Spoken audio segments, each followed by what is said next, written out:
ফিলিস্তিনিদের পক্ষে এক ধর্মঘট হরতাল পালিত হচ্ছে।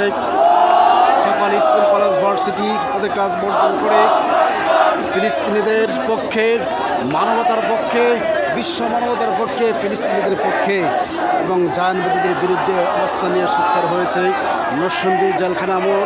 আপামর জনতা, সকল সর্বস্তরের মুসলমানগণ তাদের ইমানি চেতনা উজ্জীবিত হয়ে তাদের পক্ষে স্লোগান দিচ্ছে, ফিলিস্তিন ইসরায়েল নিবাদ যাক, ফিলিস্তিন মুক্তি পাক, ইসরায়েল নিবাদ যাক, ফিলিস্তিন মুক্তি পাক। এই স্লোগানে আমন্ত্রিত হচ্ছে